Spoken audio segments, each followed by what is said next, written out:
Hello दोस्तों, तो I hope आप सब अच्छे होंगे। हम एनसीईआरटी साइंस देख रहे हैं।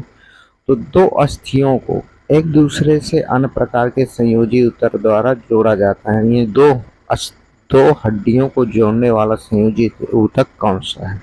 तो जिसको हम स्नायु कहते हैं, इसको अंग्रेजी में ही लिगामेंट कहा जाता है। इसको यानी स्नायु को ही अंग्रेजी में लिगामेंट कहा जाता है। तो ये अक्सर परीक्षाओं में आता है, यानी हड्डी को हड्डी से जोड़ता है कौन है? लिगामेंट। तो आप इसको ट्रिक से याद कर दीजिए, यानी बी बी यानी बोन, बोन बराबर लाल, यानी बी बी लाल, लाल से आप याद रखिएगा लिगामेंट। इससे आपको आसानी से परीक्षा में प्रश्न तक पहुंचने में सहायता मिलेगी। दूसरा है हमारा जो टेंडन यानी कांड्रा। टेंडन होता है मांसपेशियों को हड्डी से जोड़ता है। तो मांसपेशियों यानी टेंडन जो होता है हमारा टी बी यानी बोन होता है और एम यानी टीबियम।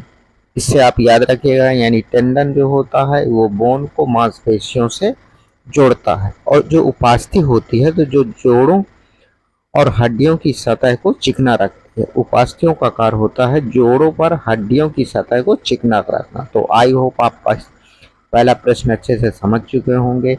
यदि आप चैनल को सपोर्ट करिएगा, लाइक एंड सब्सक्राइब करिएगा, तो ऐसे ही प्रश्न हम सॉल्व कराते रहेंगे। प्रश्न नंबर दूसरा है, निम्नलिखित में कौन सा तंत्रिका ऊतक की इकाई है? यानी निम्नलिखित में से कौन सा तंत्रिका तंत्र की इकाई है? तो जो हमारे ये न्यूरॉन यानी ऑप्शन नंबर 20 का सही जवाब होगा। न्यूरॉन होता है ये पूरे शरीर में तंत्रिका आवेगों के संचरण यानी आवेगों यानी सूचनाओं के संचरण के लिए जिम्मेदार होता है। न्यूरॉन 3 प्रकार मुख्य भागों से बना होता है। ये भी परीक्षा में प्रश्न बने हुए हैं, जैसे कोशिका काय से, डेंड्राइट से और एक्सॉन। यानी न्यूरॉन्स 3 भागों से बना हुआ है। जैसे पहला है कोशिका काय। कोशिका काय में होता है केंद्रक, जो कोशिका को स्वस्थ बनाए रहता है। तो कोशिका काय आप समझ चुके हो। दूसरा है हमारा इसका डेंड्राइटस। ये न्यूरॉन के संकेतों को प्राप्त करती है और कोशिकाओं तक संचरण करती है, यानी अन्य न्यूरॉन्स के संकेतों को प्राप्त करती है डेंड्राइटस और कोशिका काय में पहुंचाती है। और तीसरा होता है ये भाग होता है एक्सॉन, जो संकेतों को कोशिका काय से दूर अन्य मांसपेशियों या ग्रंथियों तक ले जाती है। यानी कोशिका काय क्या करती है?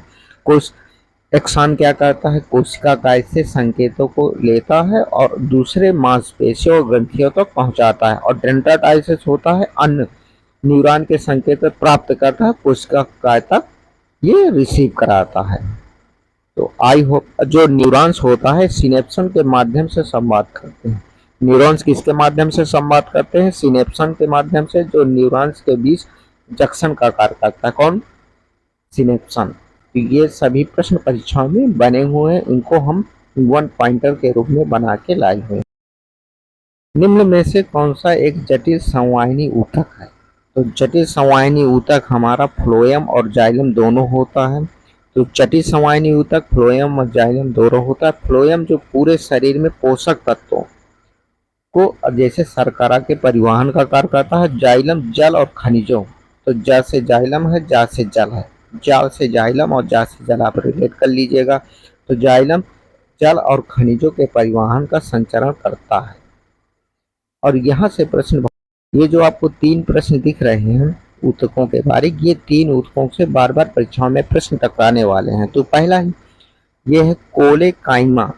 कोलेनकाइमा ऊतक क्या होता है? ये सरल स्थायी ऊतक होता है जो पौधों के अंगों को सहारा तथा लचीलापन प्रदान करता है। अब देखिए लचीलापन, यानी कहीं आपके पैर में मोच वोच आ गई तो आप क्या करोगे? लचीलापन आ गया तो कॉल करोगे, तो जिससे आपको सहारा मिलेगा। तो कोलेनकाइमा लचीलापन और अंगों को सहारा प्रदान करता है, ऐसे आप रिलेट कर लीजिएगा।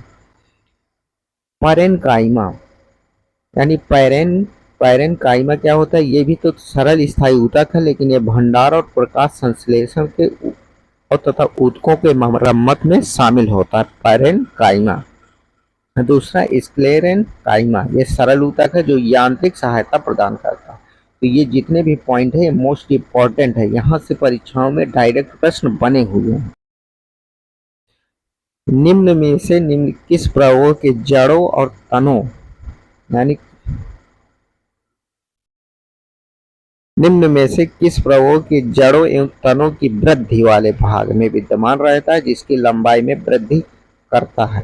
तो ये शीर्षस्थ बीजोतक है, यानी ऑप्शन नंबर डी इसका सही जवाब है। यानी जड़ों और प्रवाहों के बीच में मौजूद होता है, कोशिकाओं में सक्रिय विभाजन करता है यानी वृद्धि करता है। और कॉम्बियम कॉम्बियम द्वितीय जालम और फ्लोएम के को वृद्धि करता है। कॉम्बियम जो होते हैं तो द्वितीय जालम और फ्लोएम की वृद्धि करता है, और ये प्राथमिक यानी प्राथमिक जाइलम और फ्लोएम के बीच कैम्बियम विद्यमान रहता है।